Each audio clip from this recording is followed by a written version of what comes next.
नाव। अब जब तक आप कुछ नहीं करते, उस नाविक से कुछ नहीं कहते, हम मुश्किल में पड़ जाएंगे। क्या करें? मेरा भाई मुझे यहाँ अकेला नहीं छोड़ सकता, मैं अकेले दूसरी तरफ नहीं जा सकता।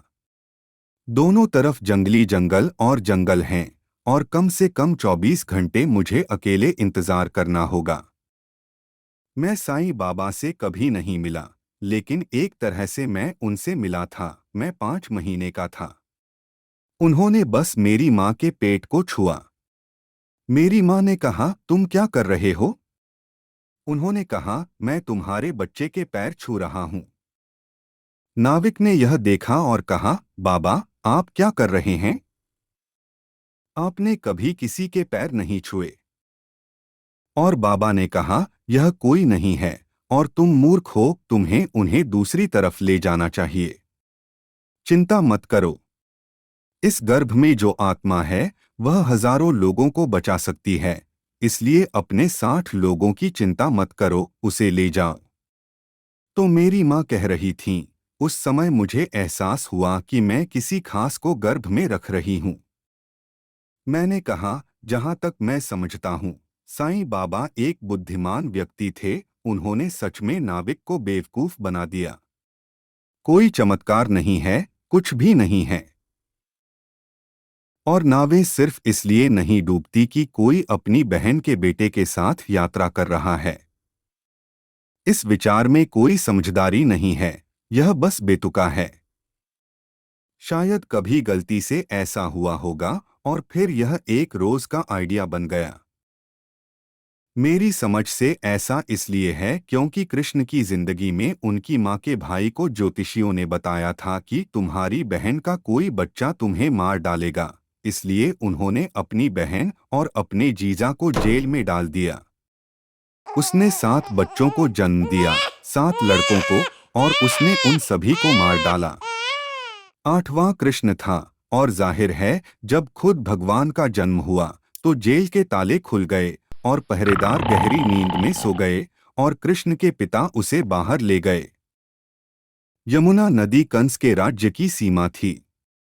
कंस वह व्यक्ति था जो अपनी बहन के बेटों को इस डर से मार रहा था कि कोई बेटा उसे मार डालेगा।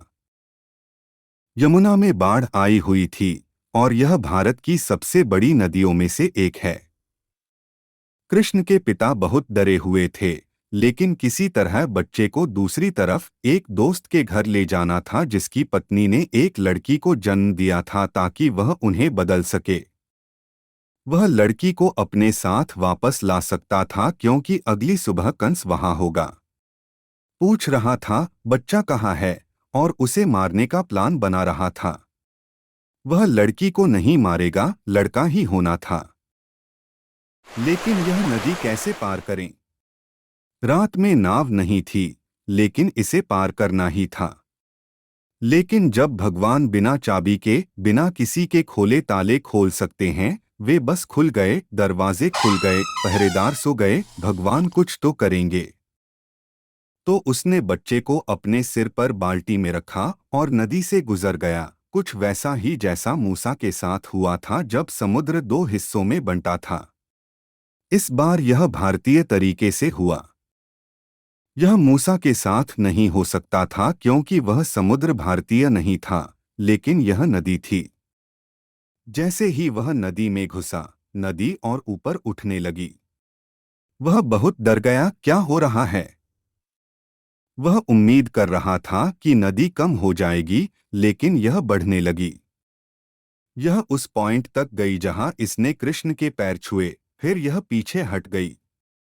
यह भारतीय तरीका है, यह कहीं और नहीं हो सकता। नदी ऐसे पॉइंट से कैसे चूक सकती है? जब भगवान पैदा हुए हैं और उसके बीच से गुजर रहे हैं, तो सिर्फ रास्ता देना काफी नहीं है, नहीं तमीज से। उस समय से यह सोच बनी हुई है कि एक इंसान और उसकी बहन के बेटे के बीच कुछ मनमुटाव है, क्योंकि कृष्ण ने कंस को मारा था। नदी पार की गई, वह शांत हुई, उसने बच्चे का साथ दिया। तब से नदियां मामाओं से नाराज हैं, भारत की सभी नदियां। और यह अंधविश्वास आज भी चला आ रहा है।